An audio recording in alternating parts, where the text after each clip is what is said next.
Hello there. Welcome into a Tuesday edition of the show. So glad to have you, whether listening on 740 KVOR, Extra Sports 1300, or the streaming apps for those two radio stations where, given recent events, when it comes to our on-air signal, just know that you can get uninterrupted, crystal clear streaming audio of this or any one of your favorite shows on either of these two fine radio stations, and that those apps, whether they're the KVOR or Extra Sports 1300 apps, are free to download, free to use, and are sponsored by Diversus Health, mental health and well-being for all. It will be a veritable cornucopia of sports topics coming your way over the course of the program, and I would greatly appreciate your thoughts at 719-247-1313. You could call or text into the show, and this show is always better when you are a big part of it. So let's proceed, shall we? You know, part of my goal on a daily basis, part of my job, and part of the reason why you tune in is perhaps you didn't have a chance to watch the game last night, whatever it might be. So you tune in to Sports Talk Radio to get everything you need to know about that game. Well, I'll do you one better today. I will step aside and I will cede my time here to start the show, and I will bring you every important thing that went on in the Avalanche Red Wings game last night. So sit back and take it all in. If you did not watch the Avs and the Red Wings or listen to it on Extra Sports 1300, don't worry. Here's everything you need to know. Put together by me, by myself. I edited this myself, just so you know. Here we go. Nathan McKinnon tied up behind the cage. Backhander, save made by Gibson. And the rebound will come straight out. Devontae's got a piece of it, but now it's Lucas Raymond, a 2-on-1. Passes it backdoor, and the Red Wings score. And that's it. That's everything you need to know. 33 seconds into the game, some dude named Casper scores a goal for the Detroit Red Wings, and that was it. Because for the first time in nearly a calendar year, almost to the day, February 4th, 2025, the last time the Colorado Avalanche were held without a goal in a hockey game.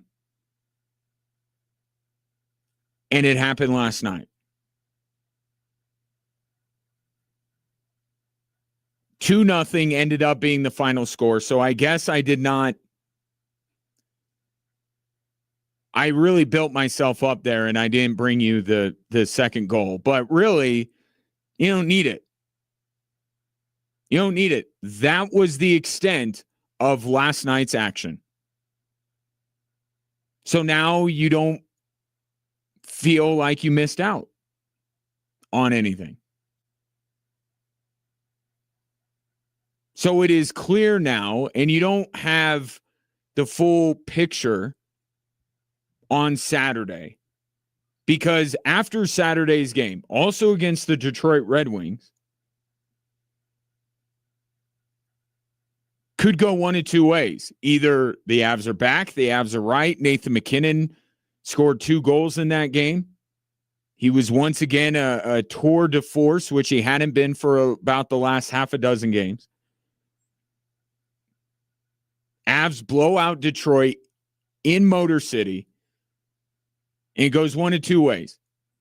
Either the Avs get right, close out the first half of the season before the Olympic break strong, leave you with some warm and fuzzy feelings about what's to come after Italy, or they do exactly what they did last night and revert back to what has been the trend for them over the past 3 weeks,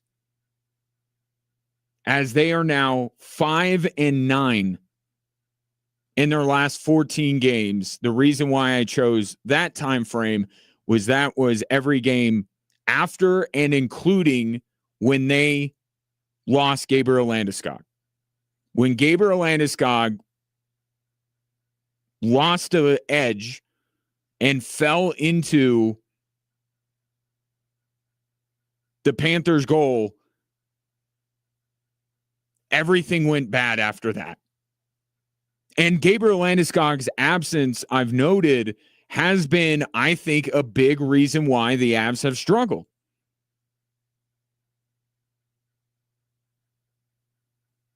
You know, they might be peaking ahead. 8 players are getting ready in just a couple of days to head to Italy for some of the biggest hockey games of their lives. This team has done so much work to make themselves the class of the NHL. They got still, even after last night, quite a bit of breathing room in the Central Division and the Western Conference for that matter. They've done good. Okay, but there's a little, what did you and I have when we were in high school? I believe they called it senioritis. Right? Or maybe it's just not even when you're a senior. Maybe it's just at what my kids continue to experience, which is the last day of school or the last few days. I feel for my kids' teachers because they probably get nothing out of them. They got a big break coming up, excited for it. They put in the work, got good grades, and now they are just useless for 3 weeks leading up to summer. It's kind of the Avs right now. And having somebody, a peer of theirs, to kind of get them back focused like, hey, we got to close this out. I think they're missing that.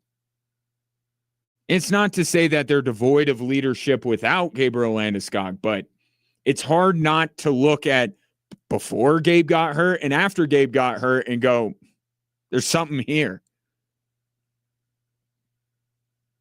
So Saturday was not this get right game, the Avalanche now back to what we expect them to be. It was a brief respite from what the reality has been with this hockey team for the better part of a month.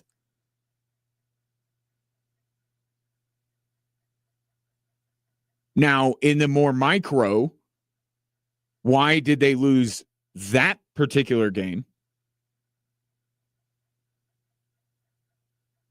If you recall, the Todd McClellan style of play that he has brought to Detroit from LA is one of the more infuriating systems to play against. And there's a little bit of respect in there in my words, because Tom McClellan for a long time has been a very good coach. Okay, but the way the systems that he puts in place, and now this rebuild in Detroit is starting to really bear some fruit here. Detroit's a good hockey team. Now that he has all the personnel he needs, he can fully implement what he did in LA, which is basically, I'm going to put all 5 of my skaters in the neutral zone, and we are just going to sit there and make it impossible for you to get into the offensive end. And when we get our stick on the puck, we're just going to dump it back. That's all it was last night from Detroit, and that's what it was for years with LA when Tom McClellan was the head coach. We'll clog up the neutral zone, we'll get sticks on pucks, and we'll just keep dumping it. Go back and get it. Nope, not good enough. Go back and get it. It's if I'm an Avs player, I hate going against a Tom McClellan system.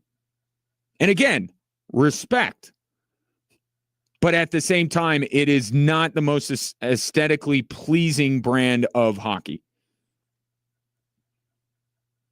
And when you play the way that Tom McClellan's teams play, it is paramount that you get the early lead. The first goal means everything. And if you don't believe me, look at the last two games.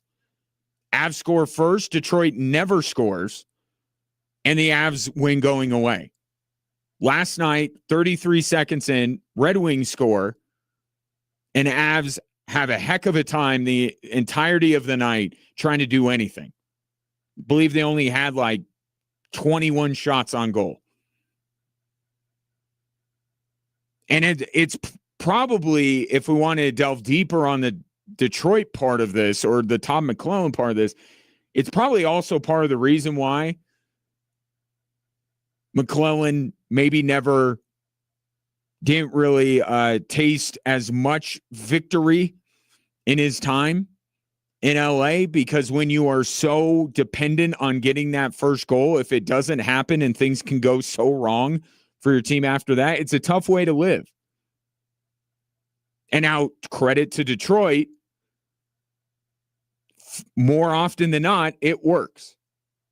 But when the herd gets thinned out a bit and you're playing against the best teams in the NHL, you can't always bank on getting that first goal.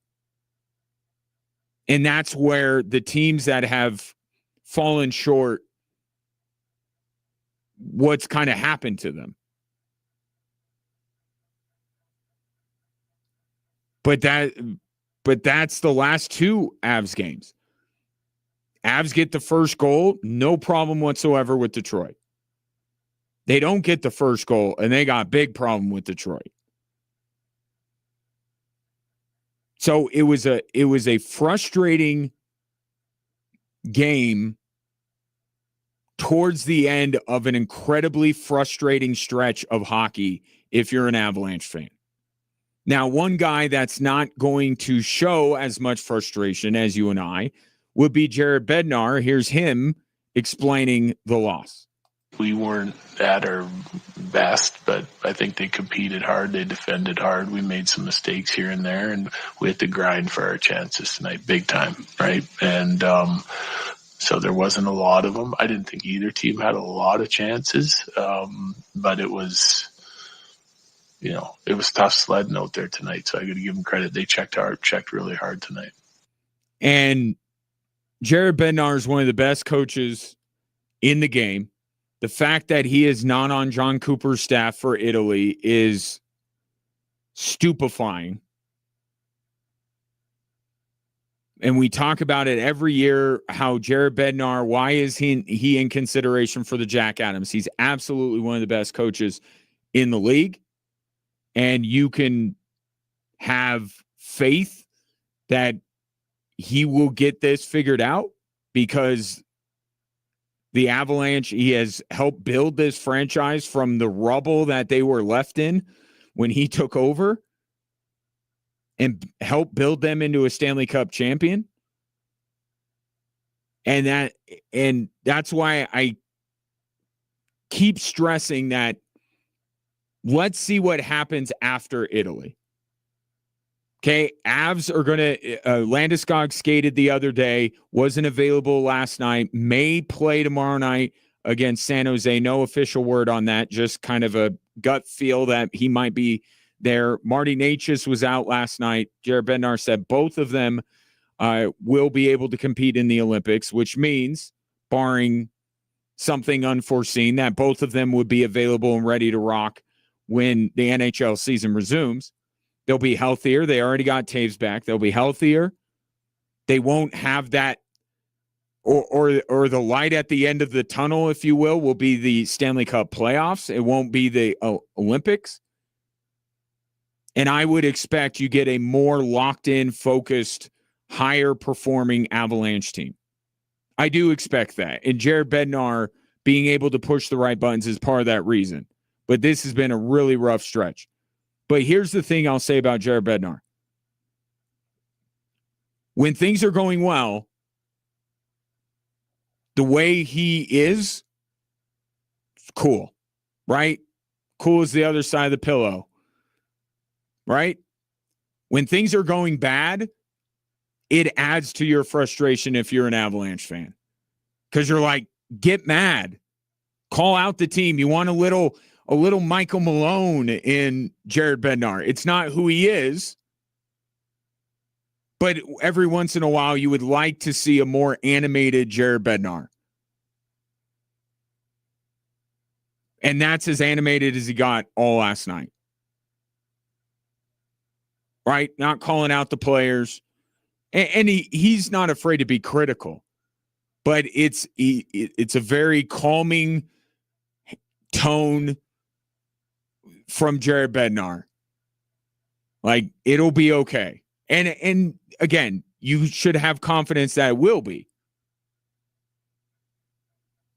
But this is where, as a fan, you want the coach to kind of feel your pain a little bit and go, hey, we got a couple games left before the Olympic break. Can they at least end on a high note here? You thought that's what Saturday was going to bring forth. Same team, couple nights later at Ball Arena. Come on, why would they have any problems with Detroit?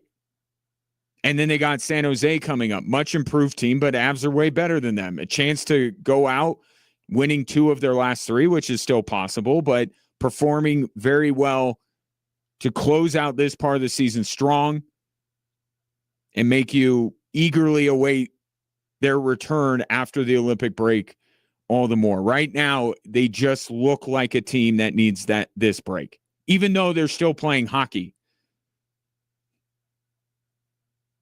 Right? They're still competing, still playing, but from the NHL season, this Avs team looks like they need a break. And the only break that you got as an Avs fan was that Saturday game, because overall, not been great lately. 719-247-1313. Take your thoughts on the Avs, both last night and overall. Again, 5-9 after and including the Florida game where Gabriel Landeskog got hurt. Is that the biggest problem that the Avs have right now? No number 92. Take your thoughts on that. Coming up next. So Davis Webb is now the OC for the Denver Broncos, and a lot of people, yours truly included, campaigning for him to get play calling duties. But there's kind of a bigger question here. Why is everybody so high on Davis Webb? And I think that tells the story of a larger trend going on in the NFL right now. That is coming up next on 740 KVOR and Extra Sports 1300.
Nothing says I love you this Valentine's Day like jewelry, especially jewelry you didn't have to pay for. When a $299 Vermeil Pave lab-grown diamond heart pendant.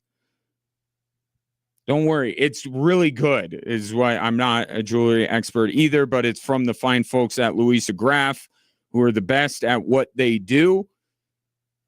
So you know, it'll kill. It'll be a great gift. And if you want to enter to win it, you can by going to extrasports1300.com or kvor.com, whichever you prefer. Contest will end on Sunday, so sooner rather than later may be the best way to go about it. And I hate doing this kind of thing because it detracts from the show and everything, but we are aware, and I mentioned at the top of the broadcast that I know our on-air signal is having some issues. As everything that I have found is that if you listen on the websites or apps, it's all good.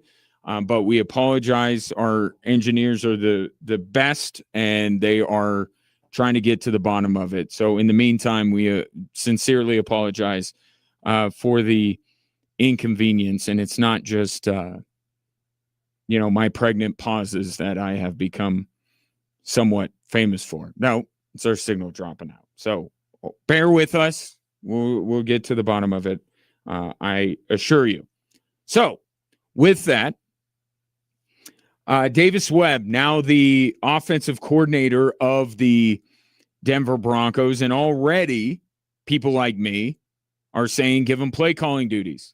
This guy, now you may have known him as a quarterback in the NFL. You may have heard of Davis Webb, but he is a rising star and a fast rising star in the NFL ranks. Just 2 years ago, he was brought on by Sean Payton to be his QB coach. Then last year, he had the dual role of being the QB coach and passing game coordinator. And now he's the offensive coordinator. Whether he gets play calling duties or not, that's a meteoric rise. So, we tend to move at warp speed in the world of sports media, and it's already should Davis Webb have play calling duties. And I caught myself last night. I'm like, I don't even know that some people know who this guy is. Like, he just got here, and now he's the offensive coordinator, and people are asking Sean Payton to give up a pretty big responsibility, something that Sean Payton has excelled at for going on 2 decades, to this guy who just got here. So why Davis Webb? Why is he so special? Well, I would say that Davis Webb is indicative of a larger trend going on right now in the NFL. 10 years ago, the average median age for an NFL head coach was 53 years old.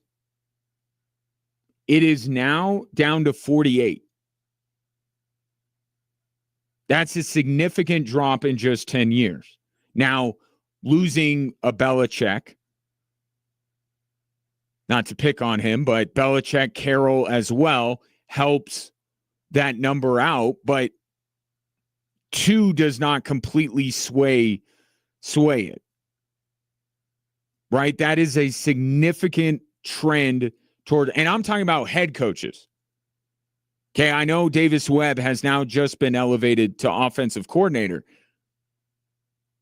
but we're seeing a youth movement going on in the last 10 years in the National Football League. More so than we get in Major League Baseball, more so than the NHL, and more so than the NBA. The NFL is quickly becoming no country for old men. Why? because the NFL is probably more than those other sports, more rapidly evolving. Right? The innovation that is going on in the NFL on a year-to-year basis. You know, Sean Payton talked about Davis Webb a couple of years ago and talked about, and this is going to sound like, I don't want to make Sean Payton sound like a fuddy-duddy, but like he was talking about how Davis Webb put everything in like Adobe Acrobat and he didn't know how to get into it. Like that's kind of the humorous side of what's going on in the NFL, but it's the idea that these younger coaches are coming in and they're more on the cutting edge for a sport that just feels like it's constantly on that cutting edge. Right? And just think of the offensive side, right? I think the offensive side is where you really are seeing this happen. Defensive side, less so. Right? How offenses have evolved and how they look more like college, and now the RPO stuff that's become widely prevalent. Like the offenses in the NFL especially, but the NFL in general is continuing to innovate, pushing the envelope, new all the time. And generally, the people who get the newer, who pick up the newer faster, who are more amenable to the newer are younger people. Right? And that holds true in a lot of different areas of our life, areas of industry, right? But there's also another aspect. So it's the fact that Davis Webb is young. He's on the cutting edge. He's picking up on the new things that are happening constantly and being able to relay it in a way. And that leads into the second part of this. Communication.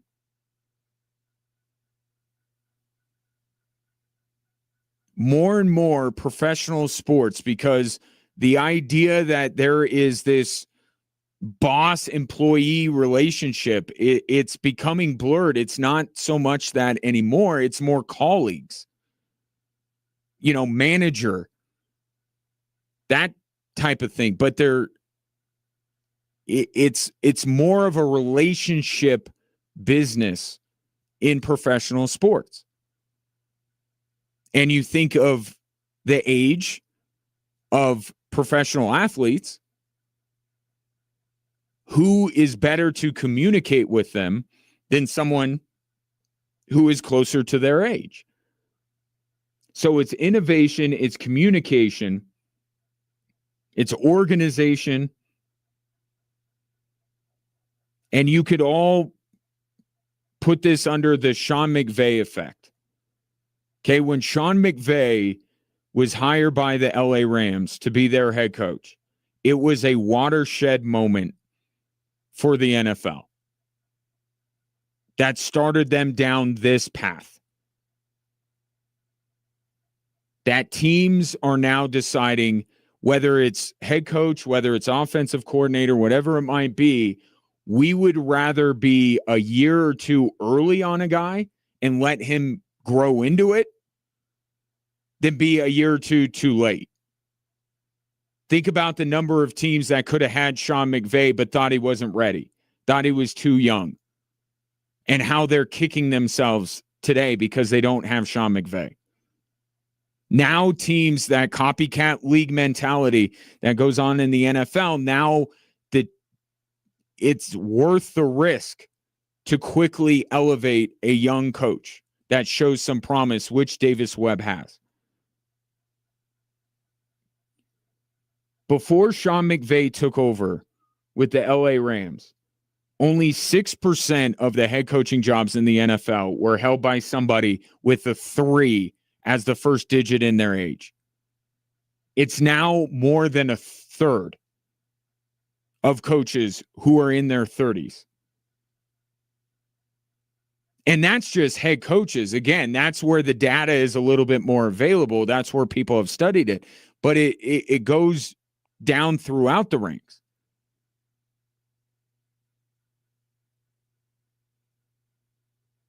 So is there something objectively unique about Davis Webb at the risk of downplaying him? Not really. Well, we don't even know yet. Right? That's where the more power thing comes in. Right? The more responsibility you give him, the higher up on the totem pole he goes, you get to see more of him in what he has, but he is indicative of the trend that's been going on for a decade with NFL coaches. And some of the quotes from Sean Payton even point out that he has embraced this, right? And that's part of the reason why Davis Webb was with the Denver Broncos in the first place. So he's part of a fascinating trend. And you always wonder when a trend's going to go the other way.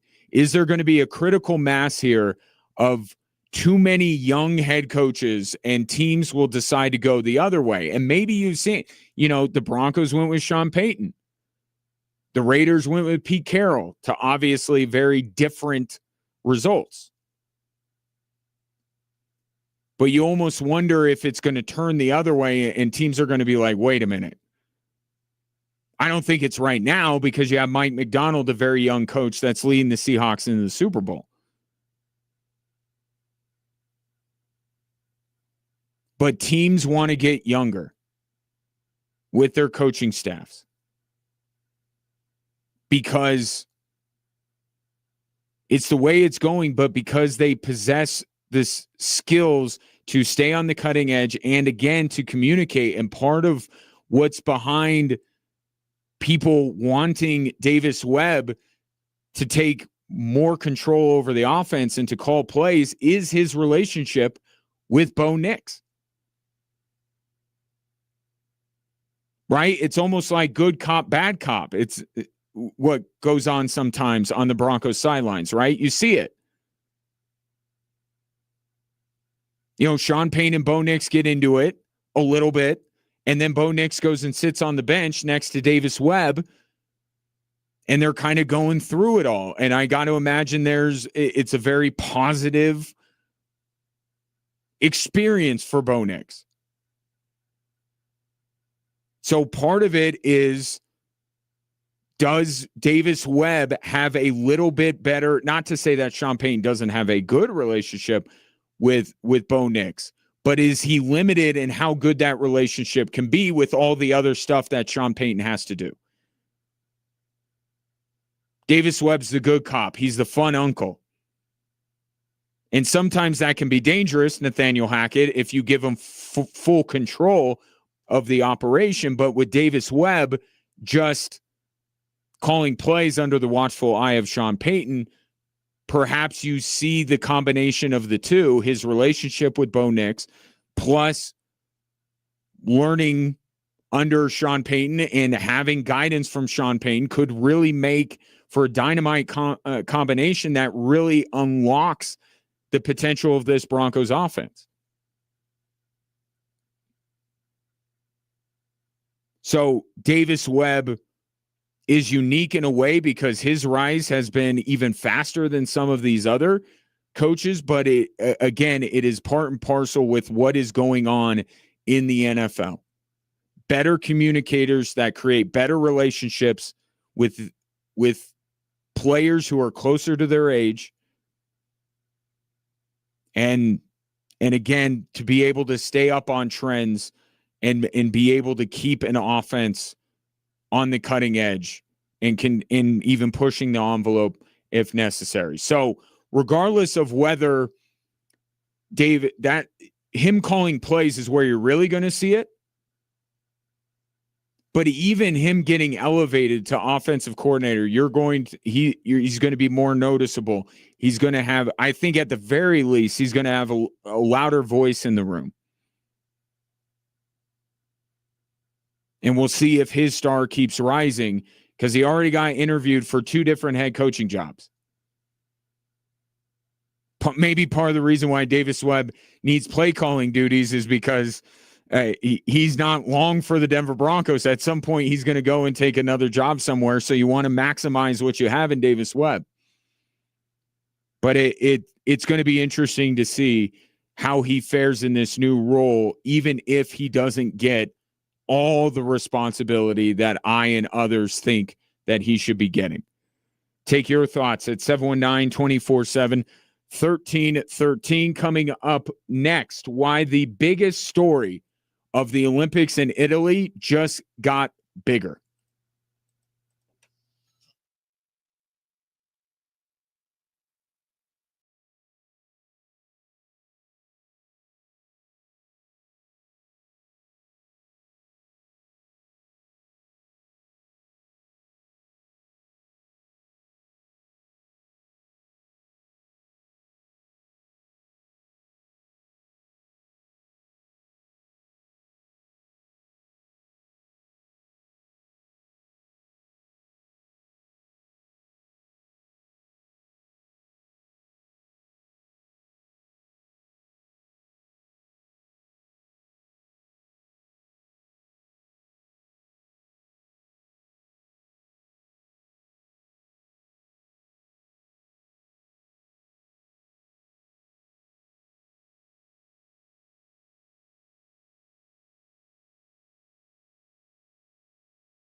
The Winter Olympics are coming up.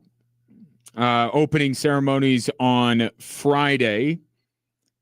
And the biggest story of these games was going to be Lindsey Vonn.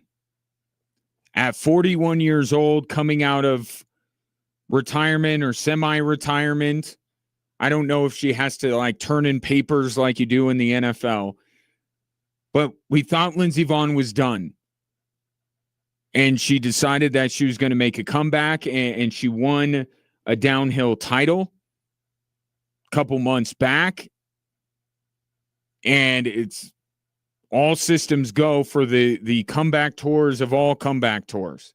This isn't Michael Jordan with the Wizards. This might be Michael Jordan with when he came back the first time with the Bulls. Right? Like Lindsey Vonn is back and she won when she came back. But that comeback story, that biggest story of Italy, took a huge hit over the weekend as Lindsey Vonn crashed as she was competing again in her last tune-up before the Olympics. And here are the myriad of injuries that she sustained. Last Friday in Crans-Montana in the last World Cup, I completely ruptured my ACL. I also have bone bruising, which is a common injury when you tear your ACL, plus meniscal damage, which we're not sure if that was pre-existing or from the crash. Gutting. Absolutely gutting. You imagine how hard she has worked to get herself back ready to compete, and she wins. And she's one event away from being the story of Italy and an entire country cheering for her and all of this stuff. And then she suffers all of those injuries. And now that's gone. Right? Tore ACL. You follow sports. Patrick Mahomes tore his ACL. He was done for the season. That's it. No more Lindsey Vonn. Now you got to find a bigger story. Oh, no, wait. Lindsey Vonn continued. We have been doing extensive therapy, been consulting with doctors, been in the gym, and today I went skiing.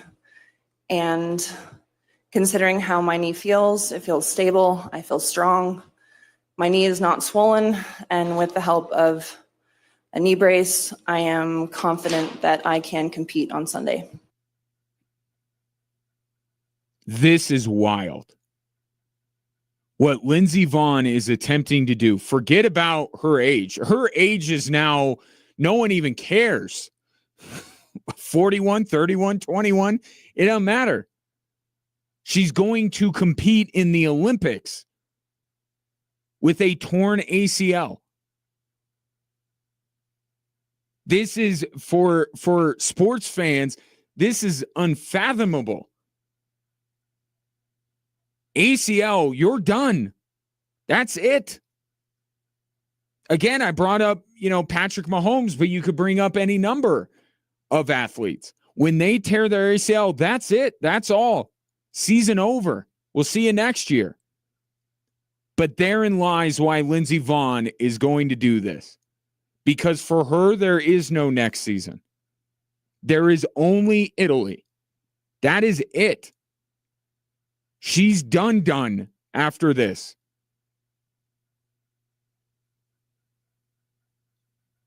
So what these other athletes can afford is to say, hey, I'm on a 5-year contract. I'll be back next year better than ever, and we'll give it another shot, as disappointed as they might be.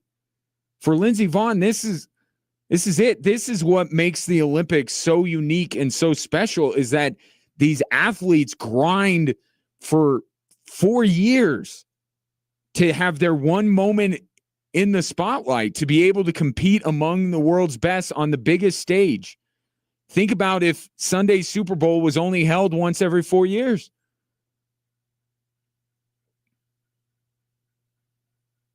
I mean, the psychology behind this, like, I can't relate because I'm not committed to anything in my life the way that Lindsey Vonn is clearly committed to her craft.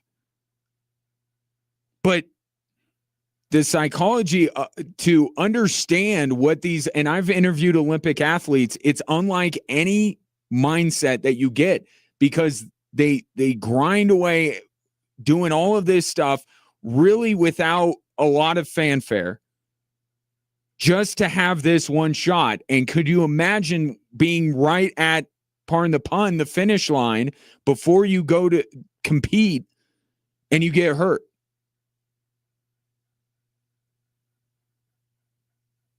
So that mentality, not only can I, a normal person of no unique or exceptional talent, cannot relate, I don't even know that a lot of athletes outside of the Olympic movement can fully understand and grasp what Lindsey Vonn is doing here. She is going to attempt to compete in the Olympics with a torn ACL and a fresh one too. This isn't coming back, a couple months early. She's going to essentially miss no competition time in order to do this. And to me, just her doing it is unbelievable enough.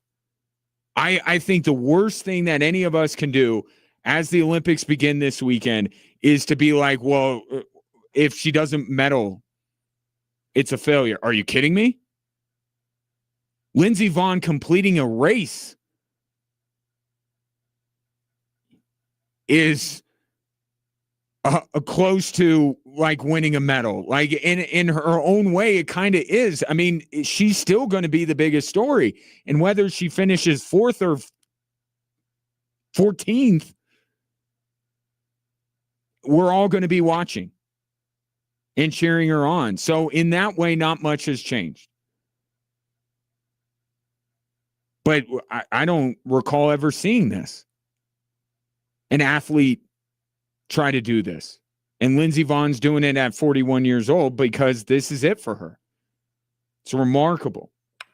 719-247-1313 if you want to get in here. I was speaking with my colleague Richard Randall about this earlier, and he and I are both pretty amped up for the Olympics. We enjoy the Olympics, and Richard wanted to give his thoughts on this. You and I were talking about this earlier, buddy. Just unbelievable, no?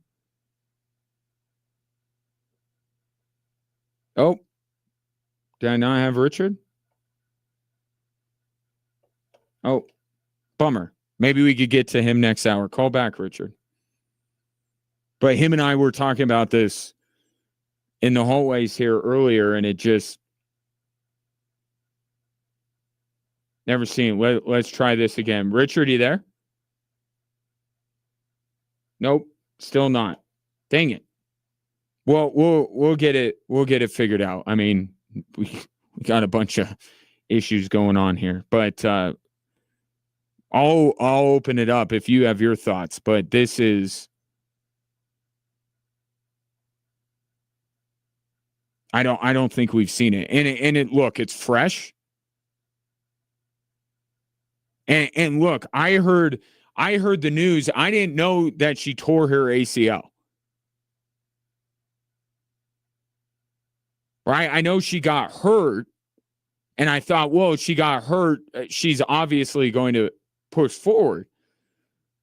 But she got hurt in this way, has all of these things that happened to her. And yet she's gonna press on. So again, I don't want to put any expectation level on it. I'm sure she's still, and I hear in her voice some nervousness about it because, like, she may not have a competitive life after this, but she has the rest of her life after this. And if she further injures herself or causes more damage, like, she may be affected for the rest of her life. So I do sense some nervousness in her voice, and who could blame her?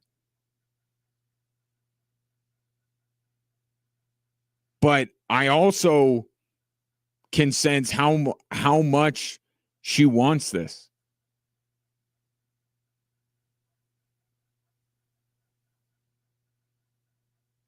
And man, I hope, if I set the bar relatively low, and it's a weird thing to say considering that she's competing on a torn ACL, that is an unbelievable accomplishment. She finishes a race, but even if I set her results at a pretty low bar, I'm ready for her to exceed those. I don't even know if it's possible. I'm not a doctor. But I've been following sports to know that I've never watched an athlete suffer this kind of injury and show up the next day and compete. It just doesn't happen. So I legitimately don't know what to expect. But I think it would be doing her a disservice to be like, oh, well, this is disappointing that she's not going to medal. I mean, come on. Just her being out there is amazing. And who knows? Who knows what she'll do? Back after this.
Welcome in, hour 2 on this Tuesday. Appreciate you tuning in, and shouts to those of you watching the show, whether it be on Facebook, X, Instagram, or YouTube. If you follow either 740 KVOR or Extra Sports 1300 on those social media platforms, you can watch this show on a daily basis. And if you do, if I can ask you one more favor, and that's to like, subscribe,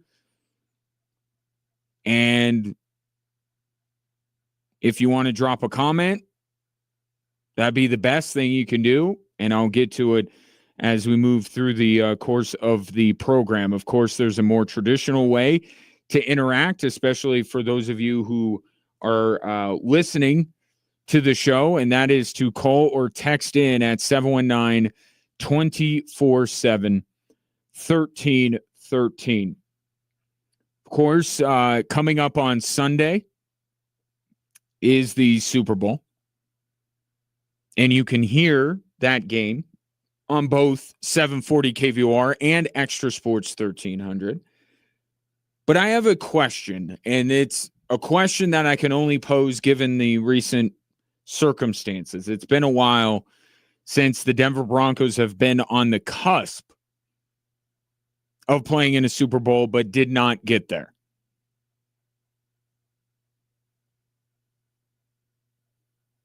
And my question is, does it affect your interest level in Sunday's game, believing or hoping that the Denver Broncos were going to be in this game? And I'll take your thoughts at 719-247-1313. One person that it is affecting his ability to enjoy the biggest week of the NFL season is Courtland Sutton, who told Guerrilla Sports that he's having kind of a tough time getting excited for the Super Bowl, considering that he believed his team was going to be in it. The quote, best of luck to both of those teams. Everyone knows the Broncos should have been in there, but it's all right. And this is being taken on social media as a slap in the face. How dare Courtland Sutton suggests that everyone knows the Broncos should have been in this game? Well, allow me to defend Courtland Sutton, because the Denver Broncos should be in this game.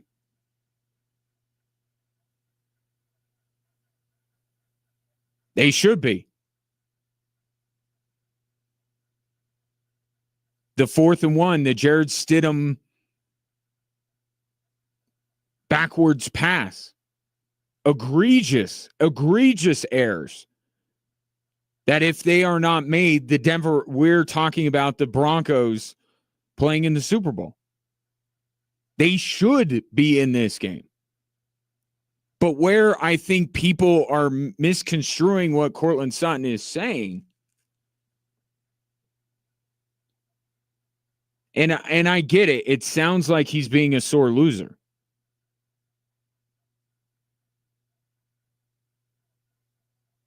But I guess I'll put it this way.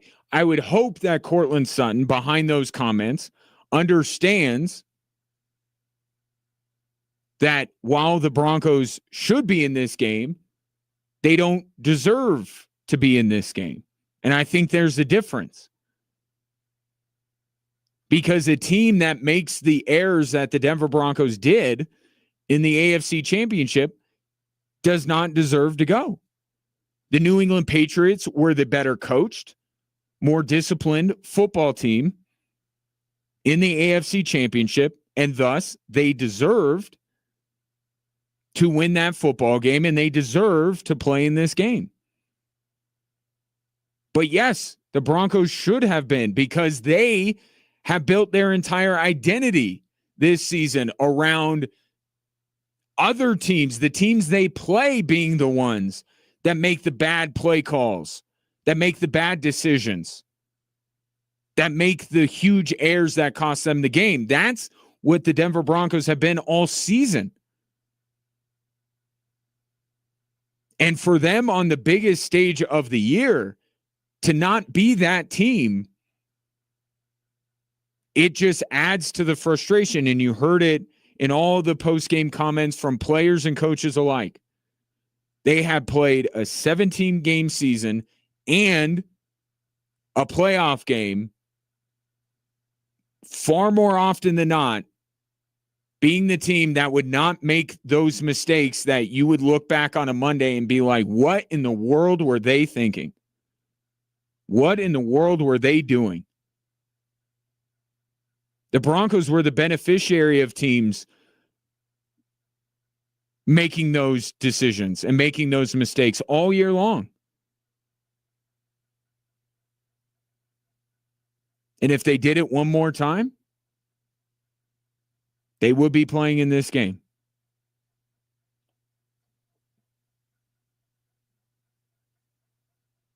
It's like Nick Benito's comments where he said we're the better team. And I understand his sentiment, but you kind of weren't. You kind of weren't. Play calling, fourth down conversions, turnovers, those things play into who the better team is on a Sunday. And I feel like that those comments would be ammunition for those who maybe doubted the Denver Broncos going into the game and could say, well, to be fair, Nick, I didn't think you were better than Philadelphia. I didn't think you were better than the Buffalo Bills. But the Broncos wanted that credit for winning those football games. So while with what Courtland Sutton is saying, like, I think it goes right up to that line without necessarily crossing it. But I do understand that he's in a little bit dangerous territory here where it's going to feel like he's giving no credit to New England.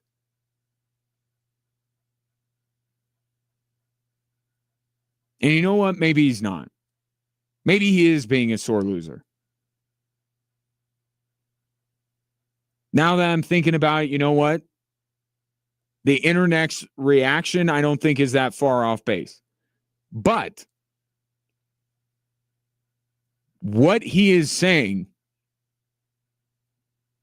is true. You can label him a sore loser. You could say that he's not giving any credit to New England, but also at the same time, you can agree with the fact that the Denver Broncos should be in this game. But they are not, because they were almost the opposite of what they had been throughout the entirety of this season. And if you can't play to your identity, if you can't do the thing that got you to that game, the AFC Championship, then you don't deserve to take it one step further. New England did.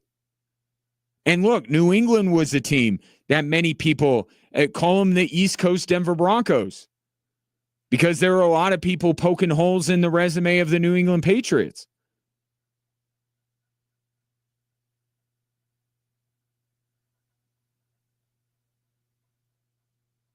And they met up with their doppelganger from the western part of the United States, and they ended up being the more disciplined team. They ended up making the better decisions, were better coached, and their quarterback was more under control.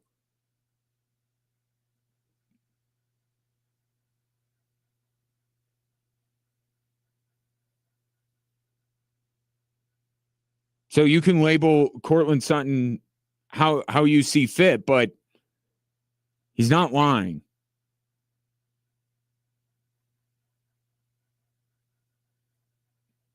The Denver Broncos should have been in this game. And hopefully, if you're a Broncos fan, what you want is this team to internalize it and come back with so much intent that they're a burning desire to get back to rectify this mistake. If they believe that they were the better team, if they believe that they should have been in this game, then the only way they can prove it is by coming back next year and getting to the game. Or else it's just going to be more, well, you were fraudulent to begin with. And it was a small miracle that you're even in that game. And what I have to prove my point is that you came back the year after and you didn't sniff the AFC Championship. All of it, people are keeping receipts. It's the social media age.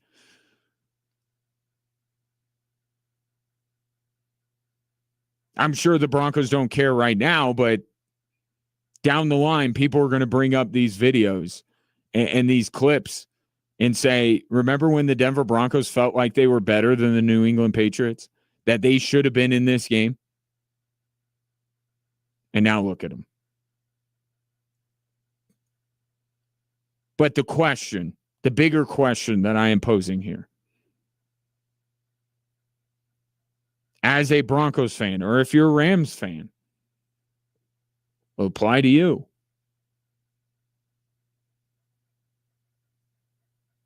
Has it impact the fact that your team got to the doorstep and didn't walk through the doorway there? Is it tamping down your enthusiasm for Sunday's game?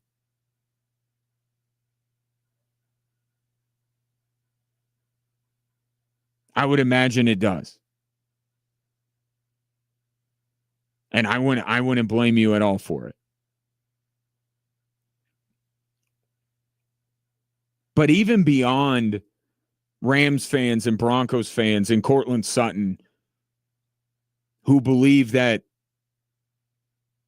it shouldn't be Seattle and New England in this game, or that exact combination. For the people who don't have a dog in the fight, doesn't this Super Bowl week, I know we're sitting here on a Tuesday, so we'll see how it goes through the week. Doesn't it not, it doesn't feel like a lot of juice with this game? Doesn't feel as anticipated.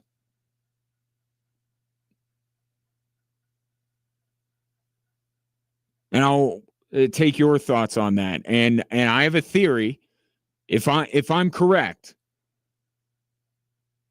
that the beginning of this week and just the last week as well, as is supposed to, that's the reason why the NFL, to help ramp up the excitement,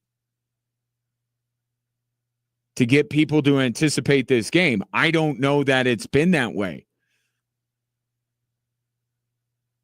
I don't think that this game has a lot of juice. That doesn't mean that people aren't going to watch. We're all going to watch. Come on now. Cortland Sutton's going to watch the game. George Payton was asked about this the other day. He's like, yeah, I'm going to watch because I love football.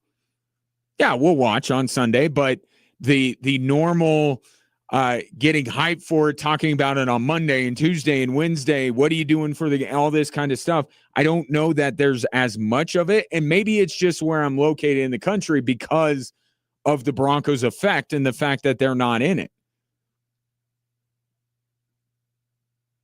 But I have a theory, if this holds, if this is not just a Colorado thing, I have a theory, and you aren't going to like it.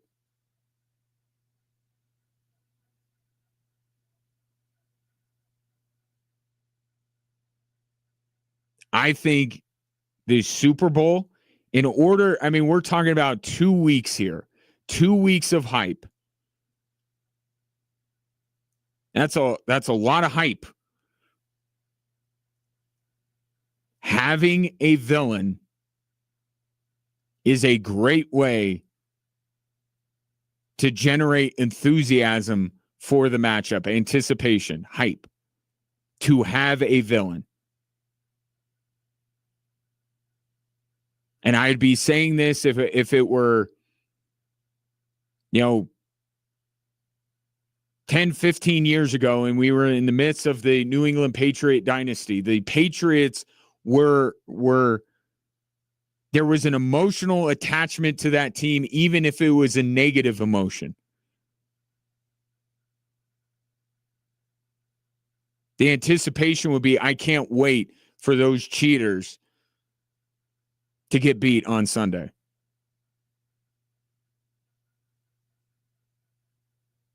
And I say this through all sports. We like the idea that there's parity, but I don't think we like it as much as we think we do. Like, oh, LeBron and Golden State again in the NBA, right? Oh, Jordan's Bulls again. We say that. But would you really rather them be out? Again, taking away your personal rooting interest. If your team has a chance to go and they don't make it, like the Denver Broncos, I get it. But I'm saying from, a somewhat objective observer, just somebody that's like, my team wasn't really in the mix for this. It's just as a football fan or a sports fan, you want the stars. You do. You want the villain. And last year, you had a villain.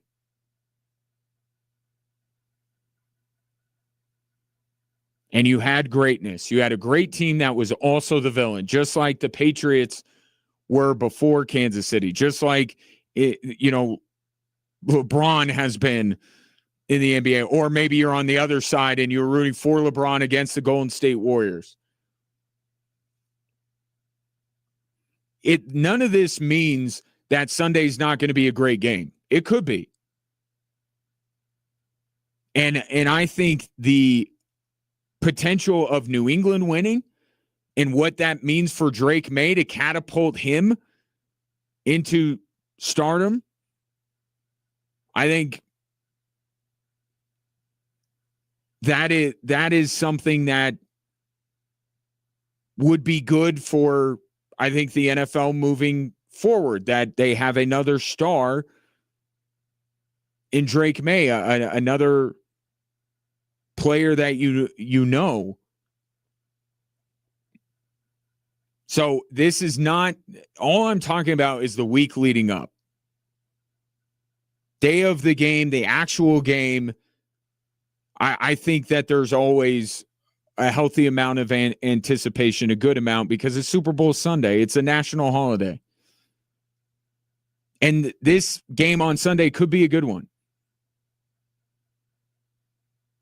And we'll enjoy it if it is. But with these 2 weeks, I think they're better. And I don't know that the Denver Broncos replacing New England would actually move that around here. It would, but I don't know that nationally it would move the needle much. I don't know that swapping, like, Denver is far more compelling than New England. Maybe if you got Sean Payton with a couple of lattes, maybe he could spice up the week.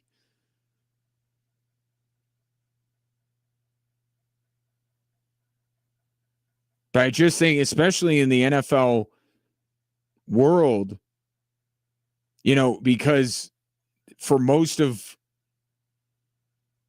my life and in many of your lives, it's been New England and Kansas City. Familiarity, you know them, you hate them, but you understand that that you're going to see greatness on Super Bowl Sunday. You don't have that guarantee this time around because Seattle and especially New England, they just kind of got here. Doesn't mean there aren't interesting storylines, and it doesn't mean that Sunday can't be a great day of football. But the NFL banks on this thing getting hyped up for 2 weeks and people getting excited for 2 weeks straight. And I just don't know that I feel it. And maybe it's just because of the geographic region that I am in. But I'd be curious your thoughts and your excitement, anticipation, however you want to describe it, that level going into Sunday's game. And then your thoughts on Cortland Sutton's comments as well. Very much welcome at 719-247-1313. More after this on 740 KVOR and Extra Sports 1300.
Cortland Sutton says it should have been us. Do you agree that the Denver Broncos should have been in this game, and the fact that they're not in this game, or the fact that it's the Patriots and Seahawks, is that tempering your enthusiasm for the biggest event on the sports calendar? Your thoughts at 719-247-1313. This is from Albert.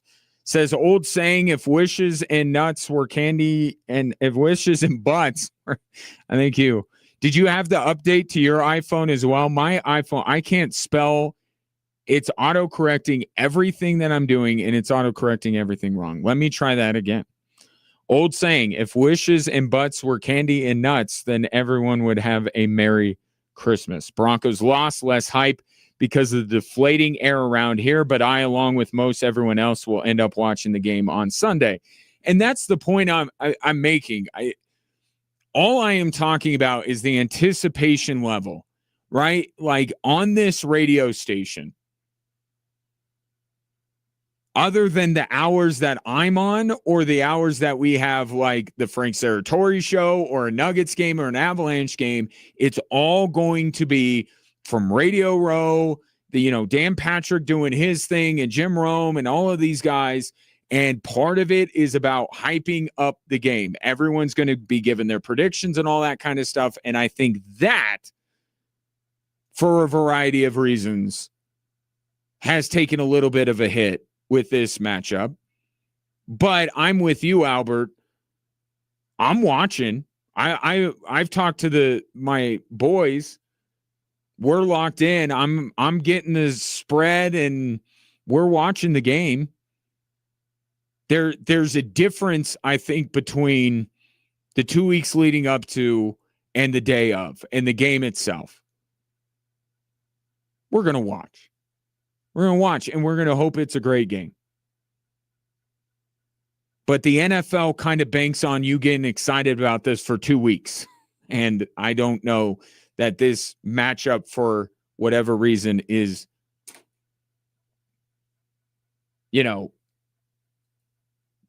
getting that out of people. Brett says, maybe Cortland Sutton should have caught 3 balls that he dropped or did not adjust properly to in the Patriot game. Yeah, Cortland Sutton had a pretty big drop in that game, didn't he? But I'm sure if you confronted him about that, he would say he should have caught that. So I think he would agree with you. I think probably the tone that you're saying that he would not like, but I think he would agree with your sentiment that he should have caught that pass. This from the 719. Hi, Ryan. Broncos were down their starting quarterback, their number one running back, and 2 of their wide receivers from an already thin core. With Nix and Dobbins, they are the better team. Without not, my interest in the Super Bowl went from high to low when the Broncos lost. My ideal result would be a 0-0 tie after quintuple overtime. Oh, come on now. Nobody wants that.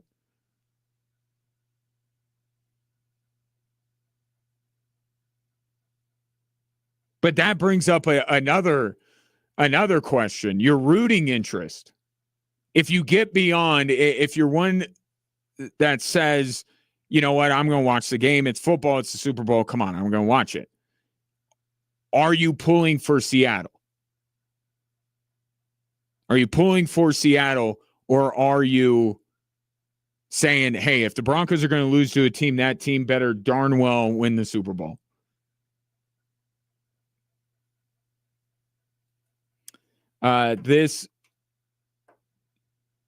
But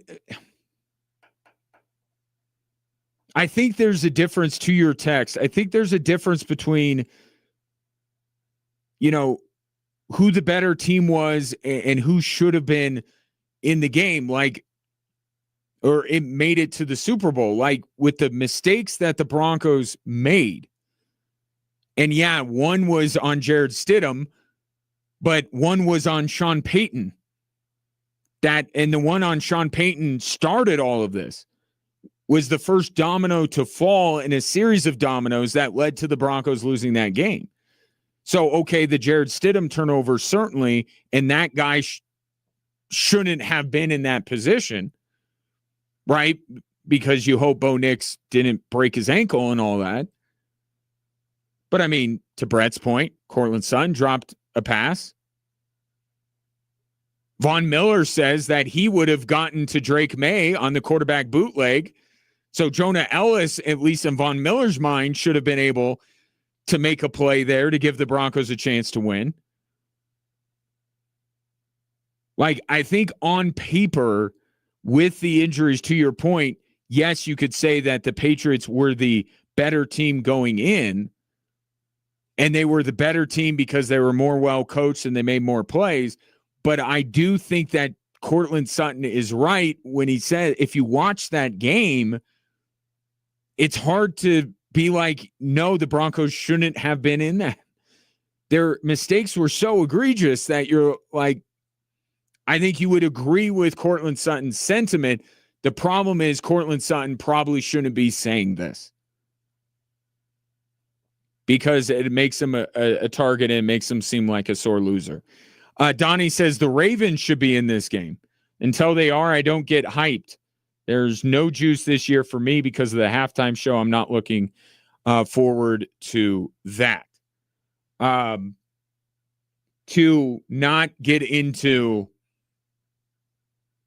a different lane here on the halftime thing.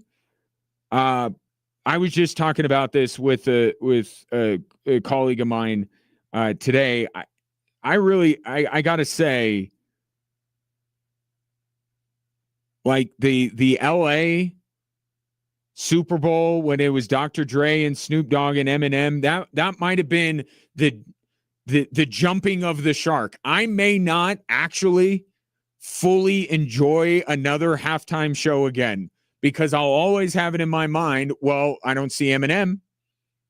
Even Kendrick Lamar was a part of that halftime show in LA, and I didn't enjoy his halftime show last year nearly as much as that. I'm like, when is Eminem coming out? Where's Dr. Dre? Where's Snoop Dogg? I want them in every halftime show. I do like some of Bad Bunny's music. I do like a few of his songs. So I think it'll certainly be on, and I'll be nodding my head a little bit to some of his songs, but I don't know that the halftime show after that one in LA.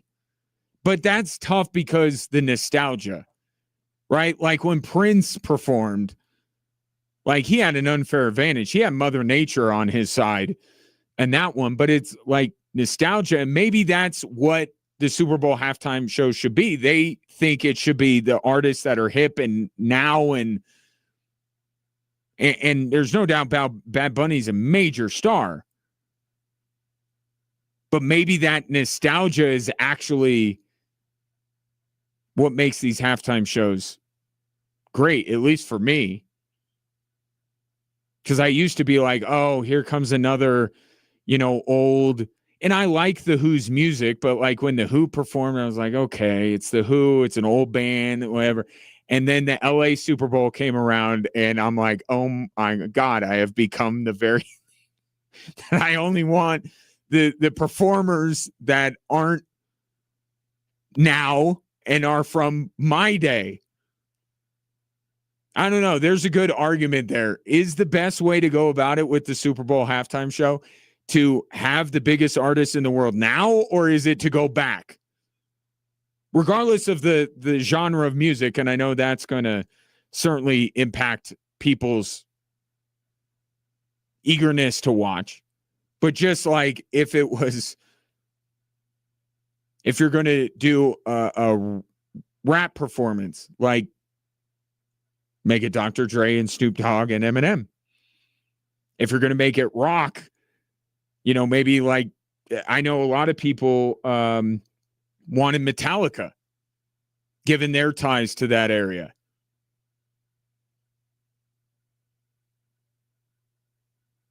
I think what the halftime show is aimed at younger audiences and more casual audiences.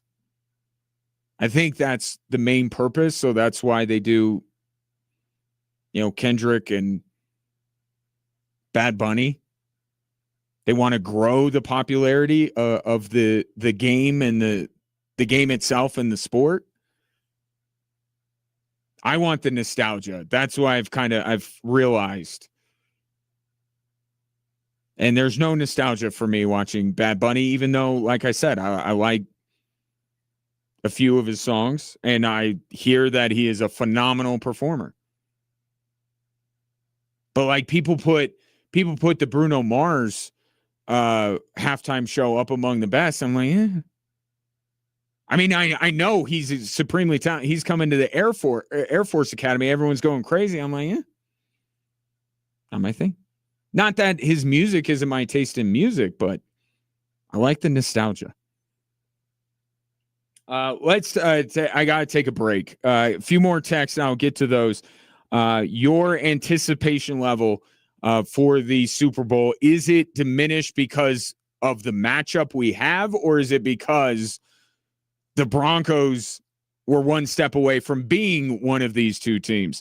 719-247-1313.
Fellas, Valentine's Day, basically the 2-minute drill of romance. And Louisa Graff has the perfect game plan. We're giving away a Vermeil Pave lab-grown diamond heart pendant worth $299. You can enter to win it right now at extrasports1300.com or kvor.com before Sunday. That's when the contest closes up. Couple more texts here on the anticipation level for the Super Bowl, and I guess all that comes along with it is the halftime show has also become a topic over the last few minutes. Let's go back to the the text line at 719-247-1313. Tucker says, hell no, they had a chance and failed, talking about the Denver Broncos. So he does not agree with Cortland Sutton's sentiment that the Broncos should have been in this game. And then says he's going to watch on Sunday. And I will too. I will be. And again, I'm just talking about the anticipation level. If we get a great game on Sunday, that's what matters. Okay, what would be the worst is if we're talking about how people aren't excited for this game and then they tune in to watch because it's the Super Bowl and we all watch and then it's a stomping, then it's going to be really bad. I will say that depends on the New England Patriots.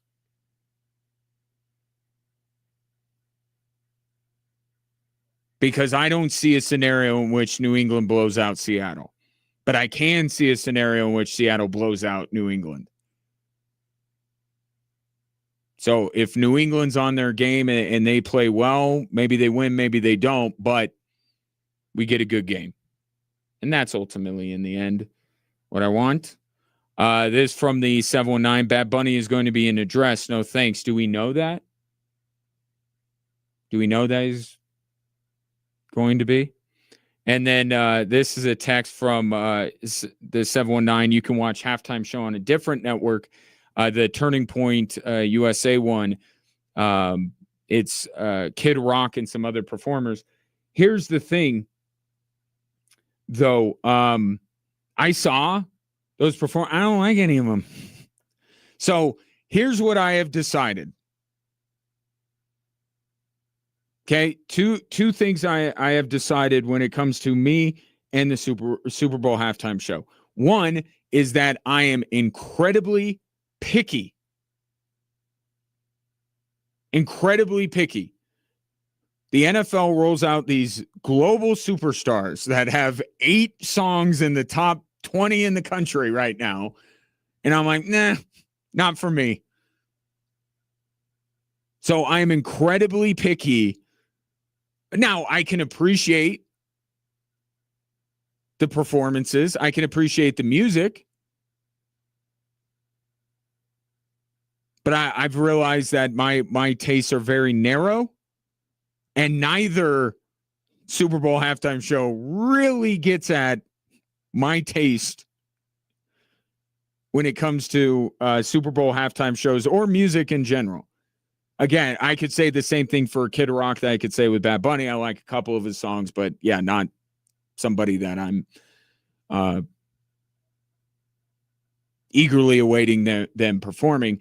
But therein lies the second realization, which is if you are like me and you are putting all of these qualifiers on, like, I like this kind of music. I don't want them to do this kind of music, and I don't want them to do anybody now. I want the feeling of nostalgia. I think you have to realize that the Super Bowl halftime show is not for you. That you're not the target demographic. And I have now realized this. That I am not the target demographic of the Super Bowl halftime show.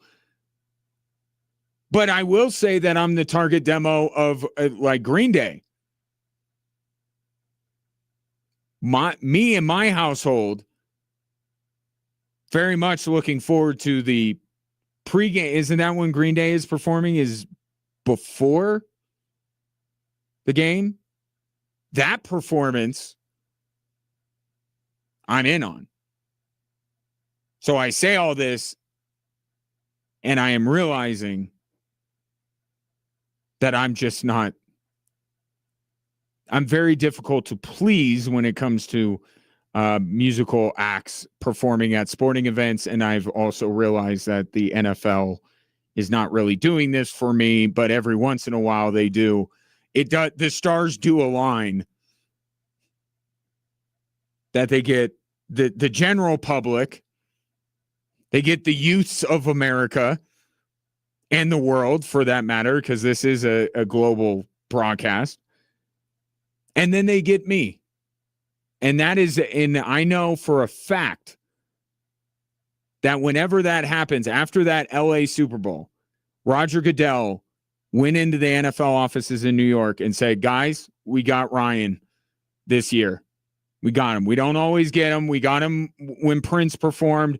We got him with U2 back in 2001. Or was it 2002? You know, it's tricky because it's played so soon into the year, but you remember when U2 performed. We got him then, we got him, and we got him again. It's a big win, people. Kudos. And then bonuses were handed out throughout the NFL offices. I'm, when it comes to pop culture, right now,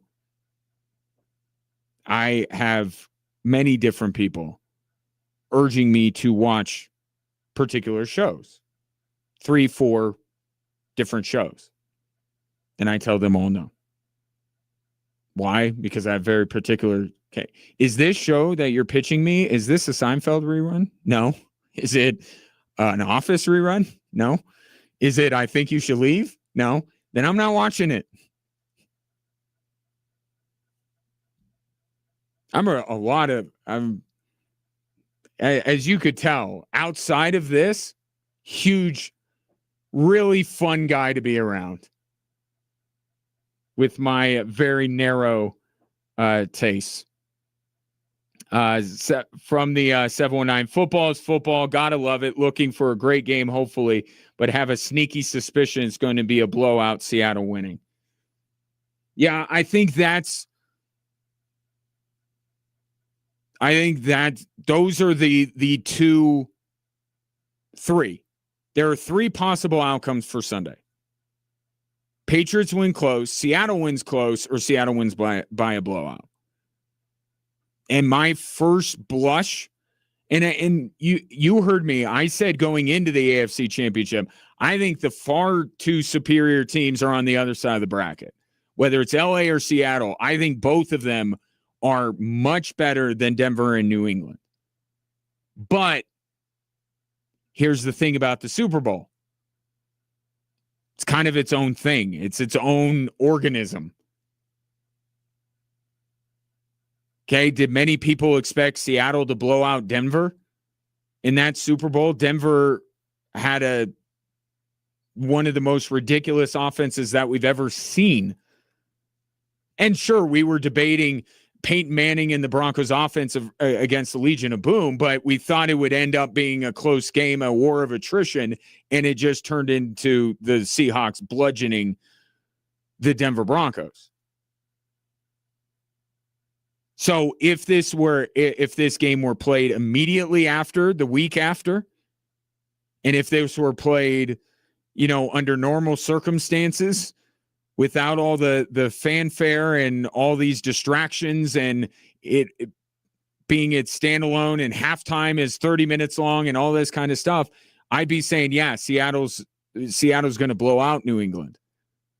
But it's really about the team that's better equipped to handle all that comes along with playing in a Super Bowl, in addition to the matchup itself, right? Tampa Bay and Philadelphia both ran roughshod over the Kansas City Chiefs. Were they infinitely better than Kansas City those years? No, but Their pass rush went exactly at the thing that Kansas City didn't do well those seasons, which is protect Patrick Mahomes. So it's kind of its own thing. If I were just looking at this matchup, I'm with you. I feel like Seattle might run away with this thing, but it's different. And Mike Vrabel's well-versed in all the ins and outs of Super Bowl week, so maybe he can get his team to be a little bit better prepared for this.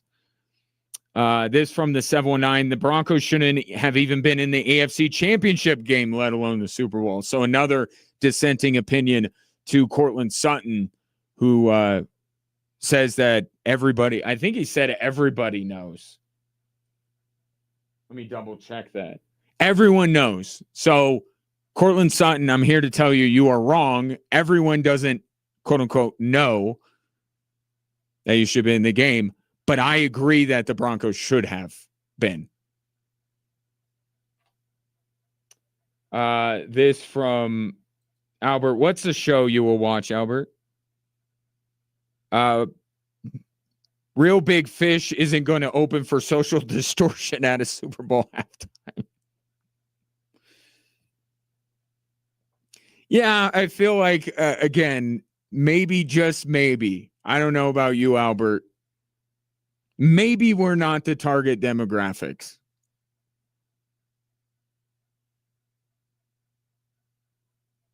But look, I'll say this. I remember far more Super Bowl games than I do halftime shows.